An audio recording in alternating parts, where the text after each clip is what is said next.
తిరిగి ఈ రాష్ట్రంలో వైఎస్ఆర్ కాంగ్రెస్ పార్టీ అధికారంలోకి వస్తుంది. జగన్మోహన్ రెడ్డి గారు రెండవసారి ముఖ్యమంత్రిగా ప్రమాణ స్వీకారం చేస్తారని భావించాం. కానీ ఓటమి పాలయ్యాం. ఓడిపోతే ఓడిపోయాం, చాలా ఘోరంగా ఓడిపోయాం, ఒప్పుకోవాలి.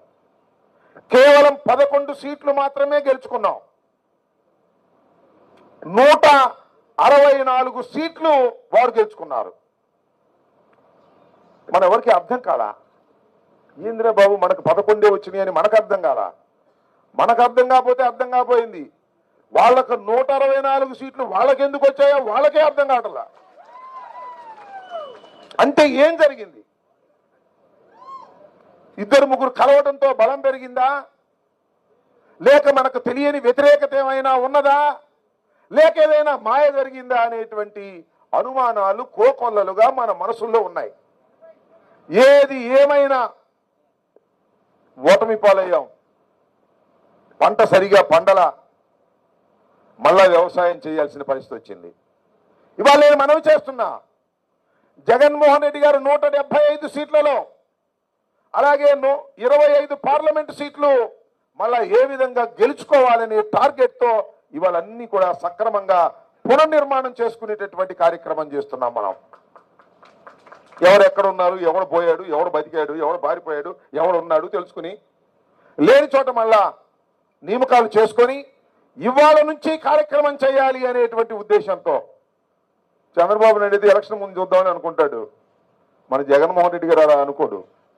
ఓడిన మరుసటి రోజు నుంచి కూడా మనం పని చేయవలసిందే, ప్రజల్లోకి వెళ్ళవలసిందే అనేటువంటి ఉద్దేశంతో వెళ్తాడు. అందువల్ల ఈ పునర్నిర్మాణ కార్యక్రమంలో మరి గుడివాడ అమర్నాథ్ని అక్కడ విశాఖపట్నం జిల్లా అధ్యక్షుడిగా ఉన్నటువంటి వ్యక్తిని తీసుకొచ్చి చోడవరంలో నియమించారు.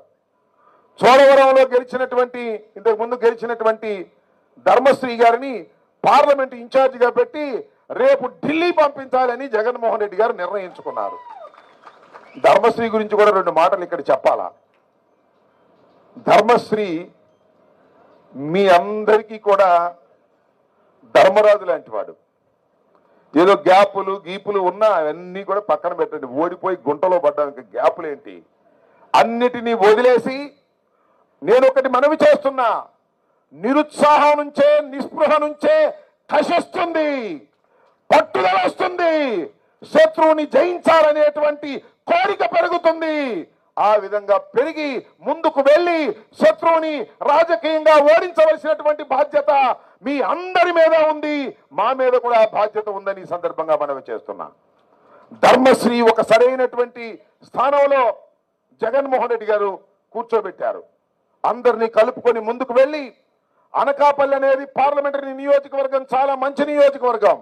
ఈ నియోజకవర్గంలో విజయడంకా మోగించేందుకు అన్ని కూడా ఏర్పాట్లు చేసుకోవాల్సినటువంటి బాధ్యత మరి ధర్మశ్రీ గారికి, ముత్యాల నాయుడు గారికి ఉందనే విషయాన్ని నేను మీకు ప్రత్యేకంగా చెప్పాల్సినటువంటి అవసరం లేదు.